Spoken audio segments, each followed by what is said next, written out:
Gold hub తాకట్టులో ఉన్న బంగారాన్ని విడిపించి కొనబడును. అదే రోజు ఆన్లైన్ ధరకు కొని డబ్బులు ఇవ్వబడును. నమస్తే, వెల్కమ్ టు అవర్ ఛానల్. నేను మీ ప్రియాంకారావు. ఈ రోజు మనతో పాటు ప్రముఖ పొలిటికల్ అనలిస్ట్ అప్పసాని రాజేష్ గారు ఉన్నారు. వారితో మాట్లాడదాం. నమస్తే సార్. నమస్తే సార్, ఏపీ జగన్మోహన్ రెడ్డిపై జరిగిన దాడి కేసులో 4 నిందితుల్ని అదుపులోకి తీసుకుని పోలీసులు విచారిస్తున్నట్టు తెలుస్తుంది.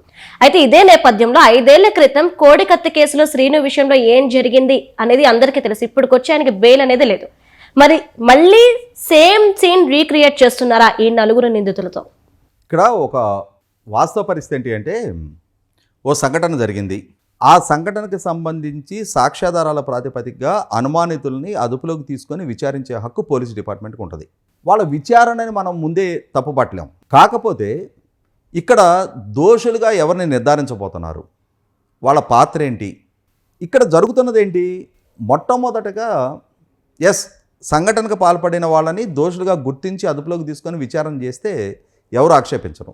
కానీ బాధ్యతారాహిత్యపు భద్రత అంటే జగన్మోహన్ రెడ్డి గారి భద్రతా పరంగా ప్రమాణాల ఉల్లంఘనకి బాధ్యత వహిస్తూ అధికారులను ఎందుకని ముందుగా బాధ్యతలు చేయటంలా? మొట్టమొదటిగా ఆ ఉల్లంఘనకు పాల్పడిన కన్సర్న్ అధికారుల్ని శాక్ చేస్తే ప్రభుత్వం చిత్తశుద్ధితోటి, అంటే ఏ స్థాయిలో ఉల్లంఘనకు పాల్పడినా అందరినీ పారదర్శకంగా మేము అకౌంటబుల్ చేస్తామని చెప్పని ప్రభుత్వం పారదర్శకంగా విచారణ జరుపుతుందని చెప్పని మనం భావించడానికి ఆస్కారం ఉంటుంది. మొట్టమొదటగా అధికారుల స్థాయిలో బాధ్యత రాహిత్యం జరిగింది. మనం నిన్న మాట్లాడుకున్నాం, ఇప్పుడు కూడా ప్రస్తావిస్తున్నా. జగన్మోహన్ రెడ్డి గారు స్వయంగా మేమంతా సిద్ధం సభల్లో ర్యాంప్ వాక్ చేయడానికి 6 గంటలు దాటిన తర్వాత చీకటి పడుతుంది కాబట్టి నా భద్రతా సిబ్బంది నన్ను ర్యాంప్ వాక్ చేయడానికి అనుమతించట్లేదు కాబట్టి నేను ర్యాంప్ వాక్ చేయటం లేదు, మన్నించండి అని చెప్పని ప్రజలని వేడుకున్నారు.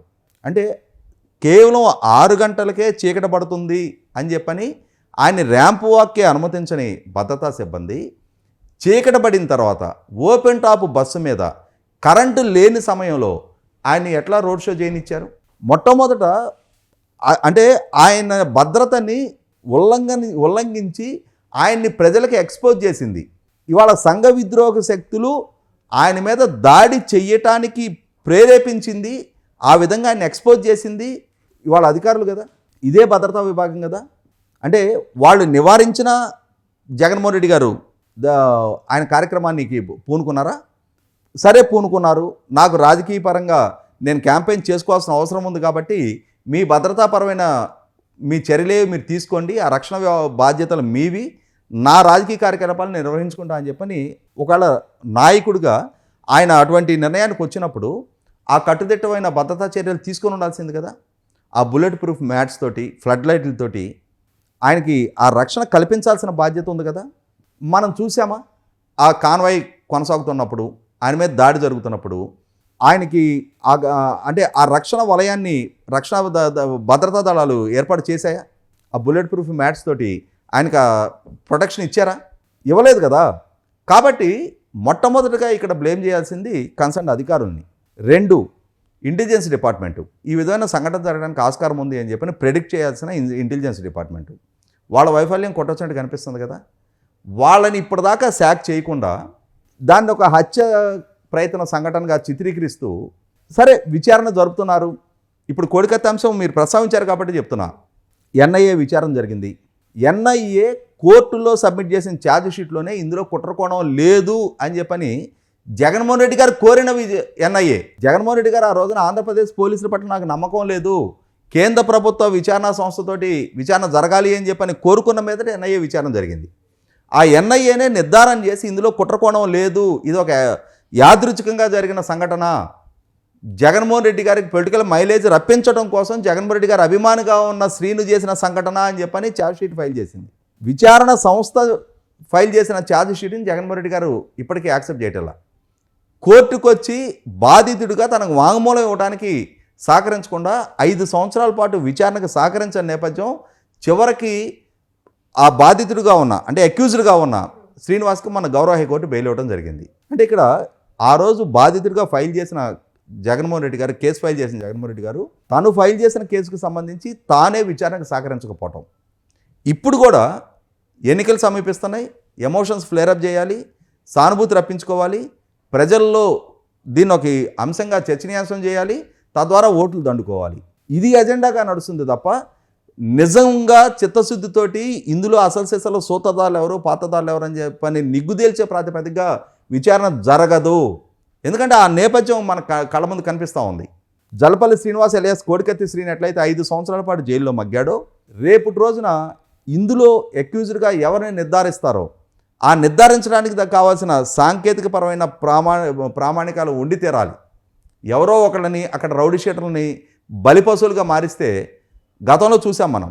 ఆయేషా మీరా హత్య జరిగిన సందర్భంగా వీళ్ళ నాయన ముఖ్యమంత్రిగా ఉన్న రోజుల్లో ఆ హత్య ఒక సంచలనం. ఆ రోజు రాష్ట్ర వ్యాప్తంగా ఒక వర్కింగ్ ఉమెన్స్ హాస్టల్లో పాలిటెక్నిక్ చదువుతుంది అనుకుంటా ఆ అమ్మాయిని అత్యాచారం చేసి హత్య చేస్తే ఆ హత్య కేసులో సత్యం బాబు అని చెప్పని ఒక కుర్రాన్ని బుక్ చేసి 8 సంవత్సరాలు అతను జైల్లో ఉన్న తర్వాత అతను నిర్దోషి అని చెప్పని కోర్టు తీర్పు ఇవ్వడం జరిగింది. అతనికి ఈ సంఘటనతో సంబంధం లేదు అని చెప్పని 8 సంవత్సరాలు అతని విలువైన జీవితం వృధా. అతని అనారోగ్యం పాలు, ఆ కుటుంబం అనుభవించిన మానసిక వేదన నేపథ్యంలో గౌరవ కోర్టు అతనికి నష్టపరిహారం ఇవ్వండి అని చెప్పని ప్రభుత్వాన్ని ఆదేశించింది. అంటే డబ్బు రూపంగా నష్టపరిహారం ఇస్తారు సరే, ఆ కుటుంబం అనుభవించిన మానసిక వేదన, చెయ్యని నేరానికి దోషిగా విచారణ సంస్థల చేత వేధింపులకు గురయ్యి అవమానాలకు గురయ్యి ఒక అమాయకురాల్ని హత్య చేసిన దోషిగా చిత్రీకరణ జరుగుతా అతను అనుభవించిన మానసిక క్షోభ. ఇవాళ జలపల్లి శ్రీనివాస్, ఈ శ్రీనివాస్ కేసు విషయంలో కూడా అడ్వకేట్ సలీం చాలా అనుమానాలు లేవనెత్తా ఉన్నాడు. శ్రీనివాసు అతను ఆ క్యాంటీన్లో పనిచేస్తున్న వర్కర్గా అతను అథెంటిక్ పాస్ తోటి అతను లోపలికి ఎంట్రీ దొరికింది అతనికి. కానీ ఆ కోడికత్తు ఆయుధం ఎవరి దగ్గర అయితే ఉందో మజ్జి శ్రీనివాస్ అలియా చిన్న శ్రీనివాస్, బొత్స సత్యనారాయణ గారి మేనలుడు, ప్రస్తుతం విశాఖపట్నం జిల్లా పరిషత్ చైర్మన్గా ఉన్నాడు. అతను ఏ పాసు లేకుండా విఐపి లాంజ్లోకి వచ్చాడు. ఎలా వచ్చాడు అతను అనుమతించింది ఎవరు, ఏ అధికారంతో అతను విఐపి లాంజ్లోకి రాగలిగాడు? ఈ ప్రశ్నలకు సమాధానాలు లేవు ఇప్పటిదాకా. జగన్మోహన్ రెడ్డి గారు కోర్టుకు వస్తే సంఘటన జరిగినప్పుడు సర్కమ్స్టాన్షియల్ ఎవిడెన్సెస్ అంటే ఆ సంఘటనకి బాధ్యులైన అక్కడ సంఘటనలో ఇన్వాల్వ్ అయిన అన్ని ప్రాపర్టీసు విచారణ సంస్థకు అప్పచెప్పాలి. కానీ ఆ కోడికత్తిని మరుసటి రోజు దాకా ఆ శ్రీనివాస్ దగ్గర ఎందుకు అట్టి పెట్టుకున్నాడు? చిన్ని శ్రీని దగ్గర. ఈ అంశాలకి ఖచ్చితంగా వివరణ ఇచ్చి తీరాలి. ఈ అంశాలను చర్చనీయాంశం కాకుండా కోర్టుకు వచ్చిన పక్షంలో ఇవన్నీ చర్చనీయాంశంగా మారతాయి. కాబట్టి వీటికి వివరణ ఇవ్వలేని పరిస్థితుల్లోనే జగన్మోహన్ రెడ్డి గారు విచారణకు సహకరించట్లేదు అని చెప్పని ఇప్పుడు ప్రజల్లో చాలా అనుమానాలు ఉన్నాయి. ఇదే విధంగా ఇప్పుడు కూడా అసలు సిసలు దోషలా తెలియదు, మళ్ళీ ఇంకొక ఆర్కెస్ట్రేటెడ్ డ్రామా నడిపించబోతున్నారో తెలియదు, ఇంకెవరినో బలిపశువులు చేయబోతున్నారో తెలియదు. కానీ చేసిన నేపథ్యం అయితే వీళ్ళకు ఉంది, వీళ్ళ నాయనకి ఉంది, ఈయనకి ఉంది. కాబట్టి ప్రజల్లో రకరకాల అనుమానాలు బలపడుతున్నాయి అనేది వాస్తవం. Thank you so much sir.